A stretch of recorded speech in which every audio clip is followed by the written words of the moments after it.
Hello, welcome to Movie Musters, Jason Percy and the Olympians Summary.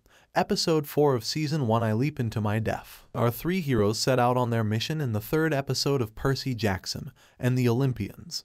But things quickly got complicated when Alecto went after Percy again and tried to take him back to Hades. This compelled Grover, Annabeth, and Percy to follow Medusa into the woods, where they eventually engaged her, decapitating her, turning Alecto to stone, and sending the head to Olympus. The description of the fourth episode says, the heroes encounter the mother of all monsters while looking for safety in St. Louis. With his mother's help, a young Percy Jackson learns to swim. His mother grows more anxious as her son refuses to participate because it's vital he practice how to swim. After Percy calms his mother down, we glimpse the wasteland that Percy has seen in his dreams a few times before as the two embrace. Once more, the enigmatic apparition teases Percy and menacingly declares that she is coming. But before anything further can be uttered, our hero passes out on a train. When Percy inquires as to whether his friends are asleep, Annabeth replies, yes, and the topic of Thalia comes up as Percy tries to find out more about what it's like to be a youngster who is forbidden.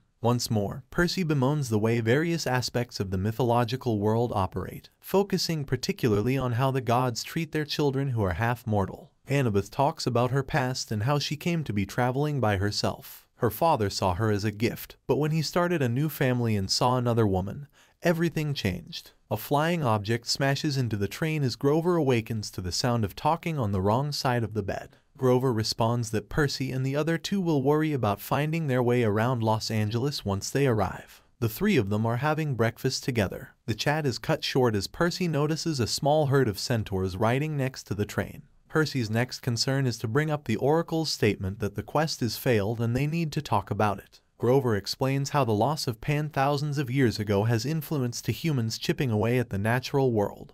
Grover's uncle Ferdinand is one of the Satyr searchers, as Annabeth explains. She resumes the discussion about the prophecy of the Oracle. The quest's failure was not predicted by the Oracle. Fail to save what matters most could indicate a number of different things. That is the operation of fate and predictions. It has multiple meanings. It is tougher to understand the more effort you put into it. There are moments when you simply have to wait for things to come to you. The group is interrupted by a policeman who requests to see their tickets, so they return to show him their damaged cabin. A witness who was close by claims to have heard children's voices after the window shattered. Beyond the blatant lies the woman has told, Annabeth appears wary of her. The three of them are being held in a different cabin when the witness and her dog, which is probably in a cage, join them. The witness seems to feel sorry for the kids because they are all alone and have no parents. At her request, the police leave her alone with the kids. The glass fragment on the woman's jacket indicates that she is the one who broke into the cabin, and she acknowledges that she lied in order to have a little time alone with the kids. She addresses whatever is within the cage as precious, asking it to have patience before informing the kids that they would be responsible for their parents' errors even though they are not at fault for anything that occurs. She receives a threat from Percy saying that more monsters have been sent.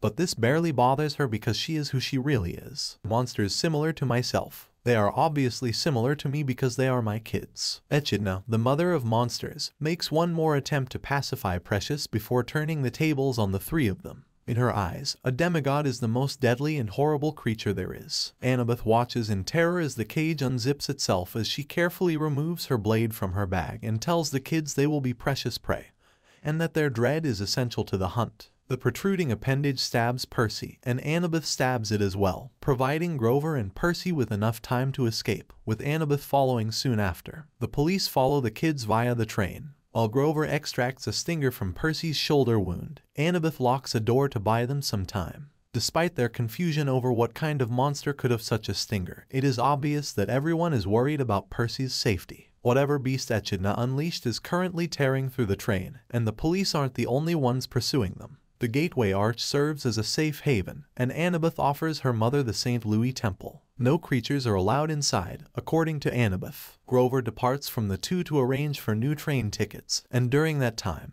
Annabeth and Percy share a moment of intimacy over her mother and their future. Percy keeps declining to reach out to his father. Even though he never imagined it would happen, Percy is starting to view Annabeth as a friend. The scene devolves when Percy is overcome by the wound's poison and almost falls to the ground before Annabeth catches him, right before Grover comes back. Grover and Annabeth take Percy to the outside fountain in the vain hope that the water will heal him like it did for them at camp. Echidna's presence interrupts their attempts as Annabeth starts to wonder if it has to be naturally flowing water. They have to return inside. When they reach the altar at the pinnacle of the arch, Annabeth says she can ask her mother for assistance. While the other two do not hear Echidna's whispering, Annabeth does. It is irrelevant that they are inside. The chimera that is with Echidna is also. What Annabeth was informed is shared by her. My impertinence hurt my mother's pride, and that will be the end of me, she added. It turns out that sending Medusa's skull to Olympus wasn't as popular as Percy had anticipated.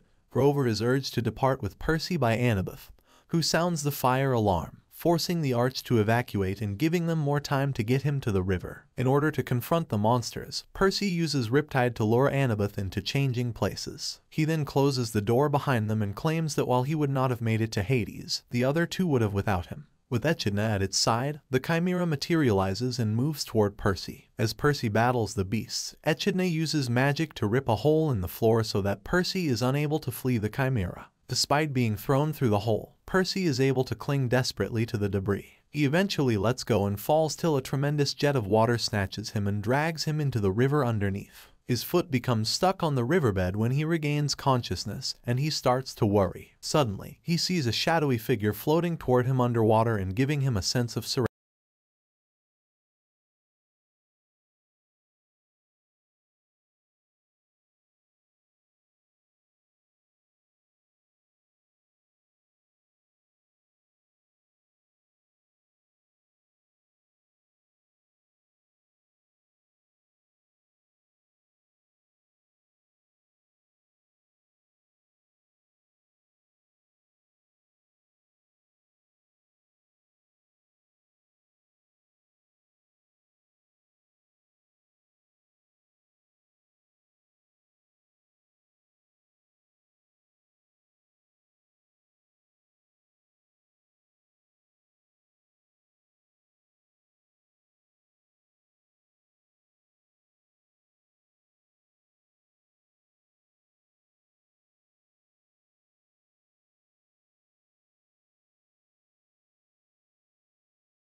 serenity. Please don't forget to like, share, comment, and subscribe for more videos. Thanks for watching.